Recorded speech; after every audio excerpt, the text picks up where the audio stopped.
Senior صحافی اور تجزیہ کار سید طلعت حسین اپنے ساتھی صحافی ابصار عالم پر حال ہی میں ہونے والے قاتلانہ حملے کے حوالے سے کہتے ہیں کہ پاکستان میں طاقتور پر ہاتھ ڈالنا بھیڑوں کے چھتے کو چھیڑنے کے مترادف ہے، اور اگر طاقتور قانون سے بالا اپنی ذات میں گم بکھرے ہوئے سانڈ کی طرح دندناتے پھر رہے ہوں تو پھر ان کو روکنا بدترین نتائج پر ہی منتج ہوگا۔ مگر صحافی کا کام ہی ایسا ہے کہ تمام تر احتیاط کے باوجود اس کا پاؤں کسی نہ کسی کی دم پر پڑ ہی جاتا ہے۔ تاہم اب تو محفوظ ترین سمجھے جانے والے شہر اقتدار اسلام آباد میں بھی غیرت مند صحافیوں کو سبق سکھانے کے لیے گولیوں کا نشانہ بنا دیا جاتا ہے۔ طلعت حسین اپنے تازہ تجزیے میں کہتے ہیں کہ اسلام آباد سے دور جگہوں پر صحافیوں کو لاحق خطرات کے بارے میں تو سب جانتے ہیں، مگر اسلام آباد کے اندر صحافیوں کو اغوا کرنے اور گولیوں کا نشانہ بنانے والوں کا پتہ لگانا ناممکن ہے، کیونکہ ان کے بارے میں سب جانتے ہیں۔ یہ وہی لوگ ہیں جو ایسے ہر قاتلانہ حملے کو غیر نصابی سرگرمیوں کا رجسٹر میں درج کروا کر کھاتہ بند کروا دیتے ہیں۔ لیکن سوال یہ ہے کہ چلنے والی تمام گولیاں مزاحمتی صحافیوں کی سمت ہی کیوں اڑی چلی آتی ہیں؟ یاد رہے کہ army chief general Qamar Javed Bajwa نے سینئر صحافیوں کے ساتھ ایک ملاقات میں دعویٰ کیا تھا کہ ابصار عالم پر حملے میں کوئی ایجنسی ملوث نہیں اور ایسا ان کی غیر نصابی سرگرمیوں کی وجہ سے ہوا ہے۔ تاہم ابصار عالم نے آرمی چیف کو جواب ایک ٹویٹ میں دیتے ہوئے کہا تھا کہ اگر وہ کسی شخص کی بیمار پرسی نہیں کر سکتے تو اس پر بے بنیاد الزامات لگانے سے بھی باز رہیں۔ طلعت حسین اپنے تجزیے میں کہتے ہیں کہ بظاہر ہم ایک جمہوریت ہیں، یہاں پر سینکڑوں چینلز، آزاد اخبارات، صحافیوں اور مدیروں کی تنظیمیں، منتخب نمائندگان اور سول سوسائٹی کی مدد سے آزادی رائے کو سر آنکھوں پر رکھتی ہیں، لیکن اعداد و شمار کچھ اور ہی کہانی بیان کرتے ہیں۔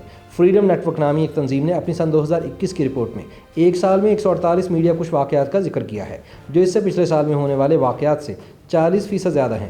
رپورٹ کے مطابق صحافیوں پر حملوں کے 27 مقدمات درج کیے گئے اور وفاقی دارالحکومت اسلام آباد صحافیوں کے لیے خطرناک ترین شہر قرار پایا۔ طلعت حسین کے مطابق یہ حقیقت بالخصوص پریشان کن ہے، کیونکہ اسلام آباد پاکستان کے تمام شہروں کی نسبت رقبے اور آبادی کے اعتبار سے درد سر پیدا کرنے والا شہر نہیں ہے۔ یہاں پر شہریوں اور پولیس کا تناسب سب شہروں سے زیادہ ہے۔ یہاں تمام انٹیلیجنس ایجنسیز کے دفاتر ہیں۔ افسرشاہی اپنے مکمل جاہ و جلال سے ہر روز اپنی موجودگی کا احساس دلاتی ہے۔ پارلیمان، عدالت عظمیٰ، متحرک وکلاء، سیکیورٹی کیمرے شہریوں کی حفاظت اور قانون کی بالادستی کے لیے چاق و چوبند ہیں۔ اسلام آباد میں سفارتکاروں کی بھرمار ہے، ان کی اپنی سیکیورٹی کا انتظام اور ان کے لیے کیے گئے خصوصی حفاظتی اقدامات اس خطہ پاکستان کے چپے چپے کو ہر وہ تحفظ فراہم کرتے ہیں جس کا دوسرے شہروں کے رہائشی خواب میں بھی مطالبہ نہیں کر سکتے۔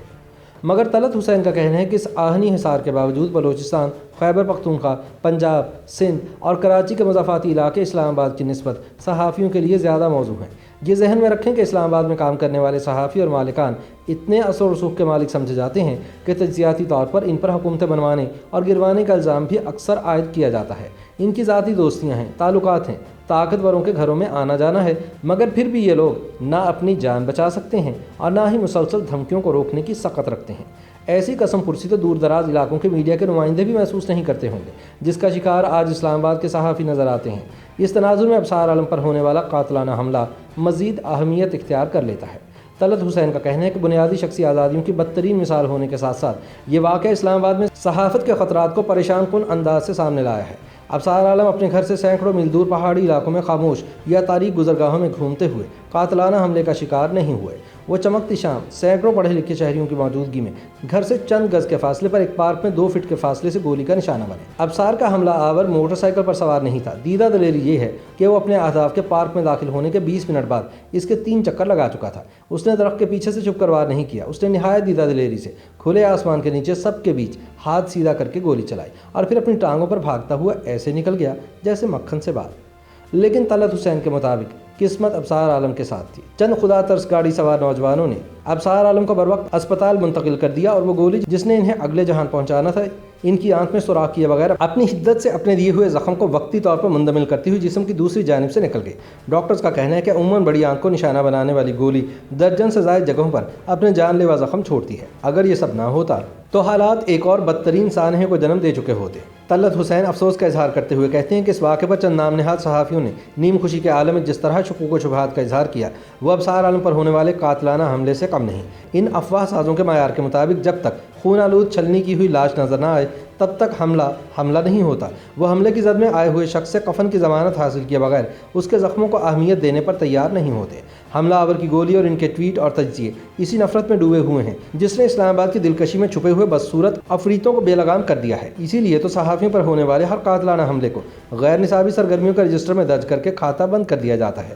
نہ جانے تمام غیرت مند گولیاں مزاحمتی صحافیوں کی سمت ہی کیوں چلی آتی ہیں۔